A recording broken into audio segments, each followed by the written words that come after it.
अभी रखे जाते ही मायरा टूट जाती है पूरी तरह से और अपने रूम में खुद को लॉक करती है। और ये देखकर मेहर देगी मायरा को आखिरी चेतावनी अभीरा से दूरी बनाने की। ये सुनकर दादी सा अरमान को हुआ मेहर पर शक, मेहर का हुआ पर्दाफाश। जी हाँ दोस्तों, सीरियल ये रिश्ता के कहलाता है में आएगा एक ज़बरदस्त ट्रैक। आने वाले अपकमिंग एपिसोड बहुत ज़्यादा इंटरेस्टिंग और बहुत ज़्यादा धमाकेदार होने वाला है। आने वाले अपकमिंग स्टोरी में आप सभी देखेंगे बेहद ही इंटरेस्टिंग ट्विस्ट देखने को मिलने वाला है, क्योंकि अब यहाँ पर आप सभी देखेंगे होली के मौके पर मायरा और मुक्ति पोद्दार हाउस में एंट्री करते हुए नजर आती है। लेकिन मायरा काफ़ी एक्साइटेड होती है होली को देखकर, लेकिन मुक्ति कहती है कि हमारे शादी से भी बड़ी इनकी होली पार्टी है। अब वो अंदर नहीं जाती है और मायरा से कहती है कि अपनी मम्मा को फ़ोन करने के लिए। लेकिन जिसके बाद मायरा कॉल करती है अबीरा को, लेकिन अबीरा अपना फ़ोन साइलेंट रखने की वजह से नहीं उठा पाती है।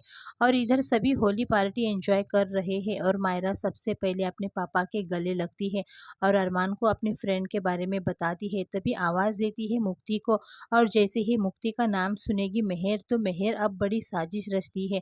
और दोस्तों, मनीषा तो मुक्ति पर चिढ़ते हुए नजर आती है, क्योंकि मुक्ति और मायरा स्कूल में फाइट किए थे। लेकिन मायरा कहती है कि हम दोनों पक्के दोस्त बन गए हैं। अब इधर भांग के नशे में अरमान और अभीरा शादी के बंधन में बंध रहे हैं, वो भी भांग के नशे में। जी हाँ दोस्तों, आपको बता दें इससे कुछ बदलने वाला नहीं, लेकिन इन लोगों का एंगर इशू उतना ही रहने वाला है जितना पहले था। क्योंकि ये सारी चीज़ें जो कुछ भी हो रही है, जो कुछ वो ट्रूथ एंड डेयर खेले, सब कुछ अपने फीलिंग्स बयां किए हुए हैं। और सब कुछ ये सारी चीज़ें आप सभी को बता दे हो जाएगा यहाँ पर, क्योंकि ये जब होश में आएंगे तो एक दूसरे पर गुस्सा करते ही नजर आने वाले हैं। लेकिन आपको बता दें, आप सभी को गुस्सा करने से पहले यहाँ पर एक और कांड हो जाने वाला है। दरअसल यहाँ पर मायरा जो है वो अपने मम्मी और पापा के साथ को शादी करते हुए देख लेने वाली है। जी हाँ दोस्तों, आपको बता दें दरअसल यहाँ पर अरमान अबीरा बहुत ही ज़्यादा नशे की हालत में है और इन लोगों को कुछ पता नहीं है, और ये लोग अपने फीलिंग्स बयां कर रहे हैं, शादी के साथ फेरों में बंध रहे हैं। और यहाँ पर आप सभी देखेंगे मायरा आज जाने वाली है, मायरा देख लेने वाली है। और यहाँ पर जैसे ही मायरा देखेगी तो वो खुश होगी, क्योंकि मुक्ति हर वक्त अपनी माँ के बारे में बातें करती रहती है। अब मायरा भी अतीत का ट्रॉमा भुलाकर अभीरा अरमान को एक्सेप्ट करेगी। और जैसे ही अभीरा अपनी बेटी को देखेगी तो वो उसी हालत में मुक्ति को वहाँ से ले जाएगी।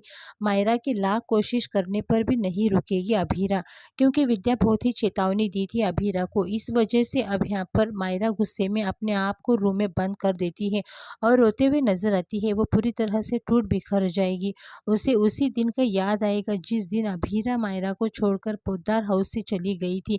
और यहाँ पर मेहर जो है वो जानबूझकर मायरा के रूम में जाती है और मायरा को धमकाते हुए कहती है कि तुम्हारी वजह से ही अबीर अरमान एक दूसरे के करीब आ रहे हैं, और अगर इसके बाद दोनों भी एक साथ दिखे तो मुक्ति का बहुत बुरा हाल करूंगी मैं। अरमान और दादी सर जो है वो मायरा का दरवाज़ा खुलवाने की लाख कोशिश करेंगे और मेहर की सारी बातें सुनकर हैरान रह जाएंगे कि मेहर इतनी कैसे गिर सकती है कि उसने मेरी बेटी को धमकाते हुए कहती है कि मुक्ति का बुरा हाल होगा। अब यहाँ पर ऐसे शब्द सुनने के बाद अरमान को 440 वोल्ट का बड़ा झटका लगेगा और मायरा को भी लगने वाला है। और वहीं पर आपको बता दें अभीरा गुस्से की हालत में, यानी कि अपनी बेटी की हालत नहीं देख पाएगी, इसीलिए ये सारी सच्चाई बोलेगी, जिसकी वजह से थोड़ा बहुत सच बाहर आएगा। हालांकि विद्या को वाइट वॉश कर दिया जाएगा, मेकर्स ने लग गए हैं कि उन्हें वाइट वॉश किया जाएगा। किस तरह से किया जाएगा, मेकर्स को अच्छे से आता है कि इतना भी कांड कर ले उसको वाइट वॉश कर दिया जाता है, जैसे कि रूही, और ऐसे इस बार विद्या को भी वाइट वॉश कर दिया जाएगा। आप लोग कितने ज़्यादा एक्साइटेड हैं आने वाले अपकमिंग एपिसोड देखने के लिए? अपने कमेंट करके ज़रूर बताना।